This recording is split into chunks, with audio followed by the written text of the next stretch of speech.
Hey everyone, we are live on Facebook with another Get Real with Jill.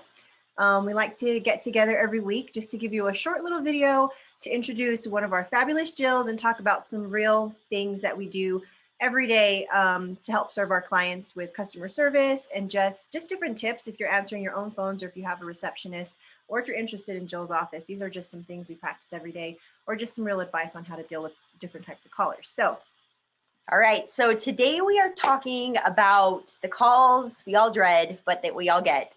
It's when you're dealing with an angry caller.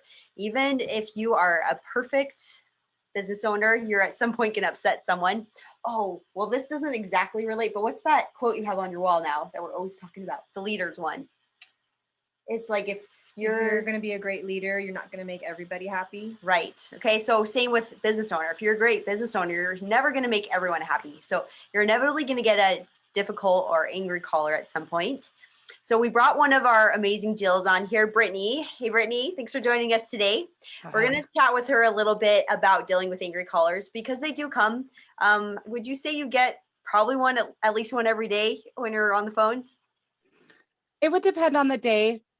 I'd say a minimum, one a day, maybe one or two a week, just depends. Maybe when it's a full moon or something, they come out more. we should track that sometime. That'd be interesting.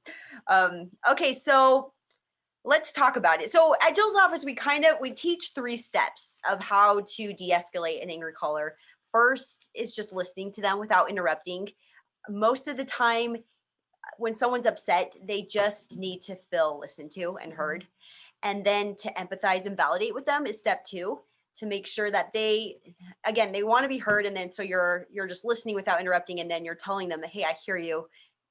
We understand that this is tricky what you're dealing with. And then the 3rd step is to offer a solution. But if you jump right into a solution without really listening to the problem and making them feel heard and valued, then usually the solution isn't as effective.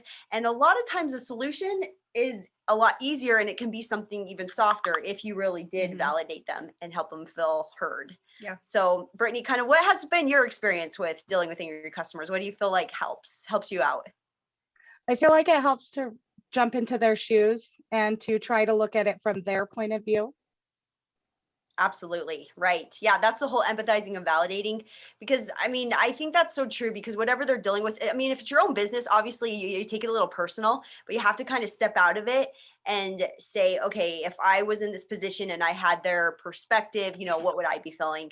I know with our receptionists, we teach them to do that all the time, is like, put yourself in their shoes and to understand where they're coming from and what they might be upset about. Even if the company didn't do anything wrong, from their perspective, something was upsetting. So just put yourself in their perspective and try to see what they might be feeling to empathize with them. Right. That's super important. Do you have any phrases you use or anything that you find especially helpful, Brittany? I find that I completely understand what you're going through, and then reiterating what they had just said to me back so they know I listened and that I truly am stepping into their shoes and here's the resolution I would want. Let me help you get that, solution. Love that. You have any thoughts to share? I think people, when they're upset too and emotions are really high, it's so much easier for us as at Jill's office, I think, to kind of put all of the emotion side, just kind of on the back burner. It's not personal, so we don't take it personally. We really are there to help them. So it's really easy for us, and our training is really great. We're able to empathize with callers, because when you are upset, even myself, when I'm upset and I tell someone something, I don't want to feel like my emotions aren't valid. I want them to understand me or hear me out or let me speak from my side of things.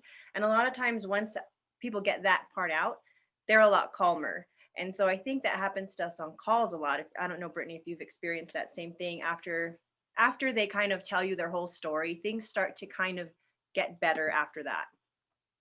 They definitely do. They just need you to listen and to be heard, and then they're willing to let you help them. Yeah, that's actually a really good point too, the letting you help them, because in the beginning they won't allow you to do much. So really you do have to kind of listen until they let you in. So yeah, those are great tips. You got to make them feel safe, that you're safe ground. That's a really big one. Yeah. Safety. Love that. Awesome. Great tips, Brittany. Thank you for joining us today. Side note, Today is actually the 1-year anniversary since Utah had an earthquake. Mhm. It was when COVID was just beginning to strike, everything was closing down. And then to add frosting onto the poo pie we were all eating. Yeah, we got an earthquake and it freaked us all out. So we're having Zoom day here at the office today to like Zoom dress day to Mhm. celebrate. Nicole's the only one that really remembered. So Nicole, please show off your I outfit. can't really stand up. She's got some amazing sweats on, some awesome socks with little pom But I'm pom balls. professional And up top. it's all about the professional at top and whatever you need on the bottom to be comfy. So thanks everyone for joining us today. Have a great one. Put on some sweats if you're not wearing them now. Take Thank care. you.